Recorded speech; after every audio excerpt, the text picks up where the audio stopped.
Қайырлы күн достар, қалайсыздар? Бүгін біз сіздермен сметаник в шоколаде жасайтын боламыз. 2024 жылы көп нәрсе в шоколаде болып трендте болды. Бүгін біз сметаник пен шоколадты біріктіретін боламыз. Ол үшін ең алдымен қамырын дайындап аламыз. Ол үшін ұнымыздың үстіне қопсытқышымызды салып, жақсылап араластырып, оның үстіне ерітілген майымызды саламыз. Немесе сіздер бөлме температурасында тұрған майларыңыздан салып крошка жасасаңыздар болады. Мен ерітіп алдым алдымен. Содан соң бір дана жұмыртқамызды қосып, үстіне қантымызды салып, жақсылап басын біріктіретін боламыз. Қанша грамм қосу керегін төменде описание бөліміне жазып кететін боламын. Осылай жақсылап араластырып, басын біріктіретін боламыз. Жұмсақ болып, басы бірігіп шығады.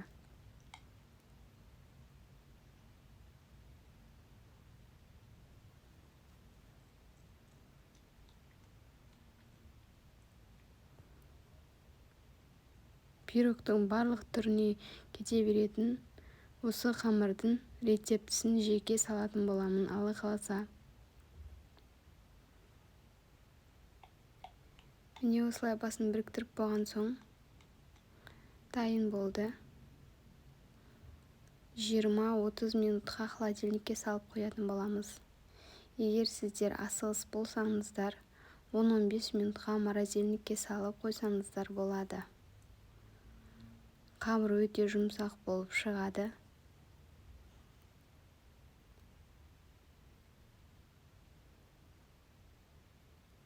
Сіздер де жасап көріңіздер. Осы 2025 жылы трендте болатын сметаник. Содан соң салмасын дайындайтын боламыз. Ол үшін ең алдымен бізге қаймақ, 20% магазиннің қаймағын пайдаландым. Содан соң 2 дана жұмыртқа, сосын қантымызды қосып жақсылап араластыратын боламыз. Көбісі крахмал қосады, мен бірақ крахмал қоспаймын.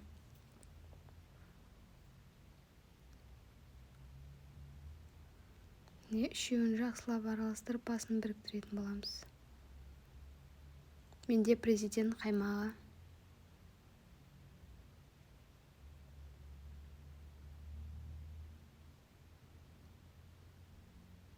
Қазақша каналдың дамуына өз үлестеріңізді қосып, тіркеліп, лайк басып, достарыңызға таратыңыздар. Және жасап жеп көріңіздер. Дәмі өте керемет болып шықты.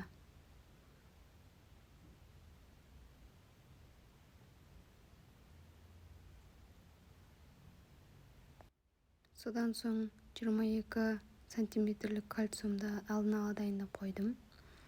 Менде осылай қолмен дұрыс жай алмаған соң, оқтаумен жайып алдым.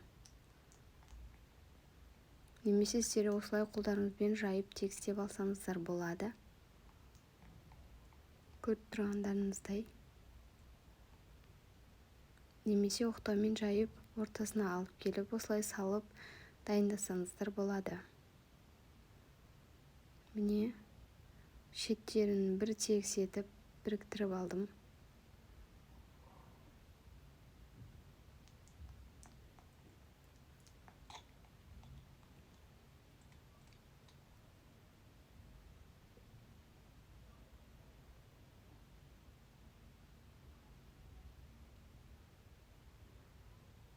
Сосын жаңағы салмамызды әкеп үстіне құямыз. Құйып болған соң 1-2 рет қағып тегістеп жіберсеңіздер болады.